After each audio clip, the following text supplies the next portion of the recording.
Hello guys, welcome to கோசிமா சமையல். இன்றைக்கி நம்ம என்ன பார்க்க போகிறோம்னா பன்னீர் கீ ரோஸ்ட் எப்படி பண்ணுறதுன்னு பார்க்கலாம். ஒரு ரைஸாக இருக்கட்டும், சப்பாத்தியாக இருக்கட்டும், எதுக்கு வேணாலும் அது வந்து சைட் டிஷ்ஷாக வச்சு சாப்பிட்லாம். அதுக்கு தேவையான பொருள் என்னென்னு பார்க்கலாம். தனியா வந்து 1 டேபிள் ஸ்பூன், மிளகு ஜீரகம் 2 சேர்த்து 1 டேபிள் ஸ்பூன், வெந்தயம் கொஞ்சம், கடுகு கொஞ்சம் எடுத்து வச்சுருக்கேன். ப்ளஸ் வந்து ஒரு 4லேருந்து 5 காஞ்ச மிளகாய் எடுத்து வச்சுருக்கேன். நீங்கள் காஷ்மீரி சில்லி கிடச்சாலும் நீங்கள் அதை யூஸ் பண்ணிக்கலாம். அதை தண்ணியில் ஊற போட்டு நீங்கள் பண்ணிங்கன்னா சூப்பராக கலர் கொடுக்கும் காஷ்மீரி மிளகாய் பொடி. அப்புறம் தயிர் வந்து ஒரு 2 டேபிள் ஸ்பூன் எடுத்து வச்சுருக்கேன். ப்ளஸ் வந்து கொஞ்சமாக ஸ்ப்ரிங் ஆனியன் கொஞ்சமும், கொத்தமல்லி கொஞ்சமும் எடுத்து வச்சுருக்கேன். ப்ளஸ் வந்து 200 கிராம்ஸ் பன்னீரை வந்து இந்த மாதிரி பெரிய பெரிய க்யூப்ஸாக கட் பண்ணி எடுத்து வச்சுருக்கேன். இப்போ எப்படி பண்ணுறதுன்னு பார்க்கலாம் வாங்க. சொல்ல மறந்துட்டேன், புளி கொஞ்சம் ஊற வச்சுருக்கேன். குட்டி புளி ரொம்ப கொஞ்சமாக இந்த கிரேவிக்கு ஏற்ற மாதிரி எடுத்து வச்சுருக்கேன்.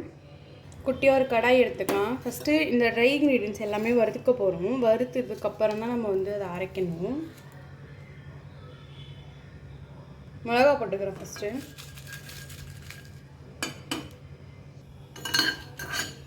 மிளகா கலர் மாறிடுச்சு. நம்ம அடுத்தது தனியாக வறுத்துக்கலாம். நான் டைரெக்டாக மிக்ஸி ஜாரில் போட்டுக்கிறேன். தனியாக போட்டாச்சு, அதை நல்லா வறுத்துக்கலாம். எல்லாமே ட்ரையாக தான் நம்ம வறுக்க போகிறோம். தனியாக நல்லா வறுந்தாச்சு, மிக்ஸி ஜாரில் ஆட் பண்ணிக்கலாம். நெக்ஸ்ட்டு மிளகு ஜீரகம் வெந்தயம் எல்லாத்தையும் ரோஸ்ட் பண்ணிக்கலாம். நீங்கள் தனித்தனியாகவும் ரோஸ்ட் பண்ணலாம், இந்த மாதிரி ஒன்றாவும் போட்டுக்கலாம். தனித்தனியாகவும் நீங்கள் ரோஸ்ட் பண்ணிக்கலாம். நல்லாவே எல்லாமே கலர் மாறிடுச்சு பாருங்கள், எப்படி வெடியுது பாருங்கள். நம்ம எடுத்து மிக்ஸி ஜாரில் ஆட் பண்ணலாம். கடுகும் போட்டு அந்த பாருங்கள் எப்படி வெடியுது பாருங்கள். கடுகு அந்த பேன் இருக்க சூடுலேயே வெடியும். அவ்வளோதான். கடுகோட வாசனை வந்தாலே போகிறோம். அதை எடுத்து மிக்ஸி ஜாரில் போட்டுக்கலாம். கடுகு சப்போஸ் வெடியிலனா அது கசுந்த தன்மை வரும். அதனால் அது கடுகு வெடித்து நல்லா எடுத்துக்கோங்க. நீங்கள் வந்து நார்மல் மிளகாவும் யூஸ் பண்ணிக்கலாம், இல்லை வந்து காஷ்மீரி மிளகா ஆர் காஷ்மீரி மிளகா பவுடர் எது வேணாலும் யூஸ் பண்ணிக்கலாம். என்கிட்ட காஷ்மீரி மிளகாய் இல்லாததுனால நான் வந்து காஷ்மீரி மிளகா பவுடர் ஆட் பண்ண போகிறேன்.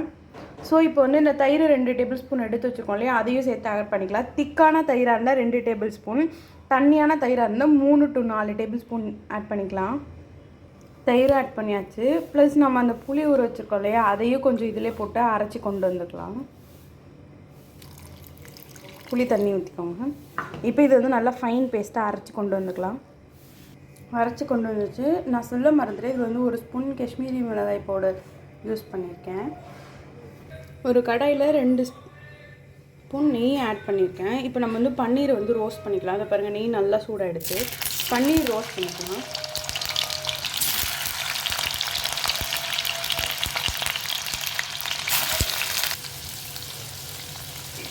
நான் வந்து 1/2 பிஞ்ச் உப்பு ஆட் பண்ணிக்கிறேன். பன்னீருக்கு தேவையான உப்பு மட்டும் நான் ஆட் பண்ணிக்கிறேன்.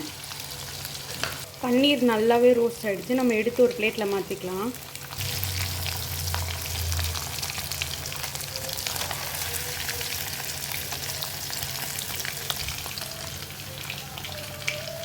அதே கடாயிலே நான் வந்து 1 ஸ்பூன் கருவேப்பிலை போட்டுக்கிறேன்.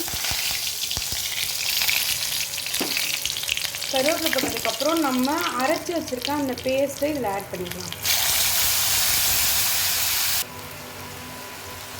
நல்லா இது திக்காக வரணும்.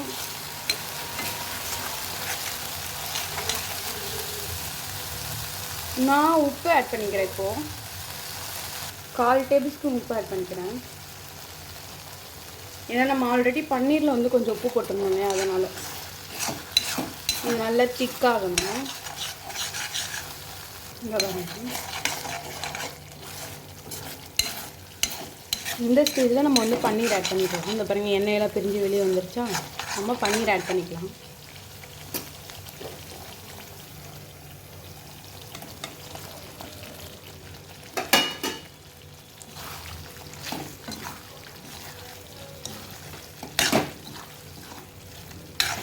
இது நல்லா ரோஸ்ட் ஆகணும் பன்னீர் போட்டு. இந்த பாருங்கள் எவ்வளோ சூப்பராக இருக்குன்னு பாருங்கள். ஸோ பன்னீர் கீ ரோஸ்ட் ரெடி. நல்லா 2 மினிட்ஸ் சாட்டே பண்ணி முடிச்சிட்டோம். இந்த பாருங்கள் எப்படி சூப்பராக இருக்கும். நான் வந்து எனக்கு ரைஸ்க்கு பண்ணுறதுனால எனக்கு இது போதும். ஹை ரிச் ப்ரோட்டீன் ரெசிபி இது. ப்ளஸ் வந்து நான் கார்னிஷிங்க்கு எடுத்து வச்சதை மேலே ஆட் பண்ணிவிட்டு ஆஃப் பண்ணிவிடப்பேன்.